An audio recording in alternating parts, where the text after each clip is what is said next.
ఒక 1 మంత్ నుంచి ఈ మీగడ పోగు వేస్తున్నా నెయ్యి చేయడం కోసం. డీప్‌లో పెట్టడం వల్ల బాగా గట్టి కట్టేసింది. నేను ఇలా మీగడతో నెయ్యి చేసుకోవడం అనేది ఫస్ట్ టైం కాదు. 4 ఇయర్స్ నుంచి నేను ఇలాగే చేస్తున్నా. కానీ ఈ మధ్య యూట్యూబ్‌లో ఎక్కువగా వీడియోస్ పెడుతున్నారు కదా! సో, అందుకనే నేను కూడా ఒకసారి ప్రాసెస్ పెడితే బాగుంటుందనిపించింది. సింపుల్‌గా చెప్తాను.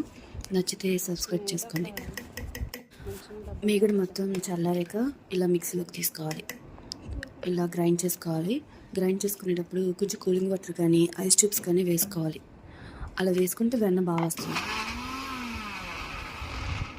ఒకవేళ మీగడ బాగా చల్లగా ఉంది అనుకుంటే మాత్రం ఐస్ వాటర్ కాస్త తగ్గిస్తే బెటర్. ఎందుకంటే బాగా కూలింగ్ ఎక్కువైనా వెన్న బాగా రాదు.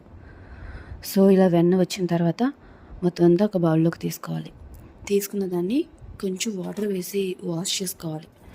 అలా కాస్త గట్టిగా నొక్కకూడదు, అంటే బాగా పిండి అయిపోతుంది.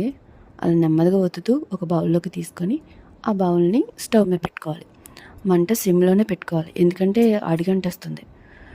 సిమ్లోనే పెట్టుకొని అలా మరిగించాలి. నాకైతే ఒక అరగంట పట్టింది. నాకు ఒక పావు కేజీ మీద కాస్త తక్కువ అనుకుంటా నెయ్యి వచ్చింది.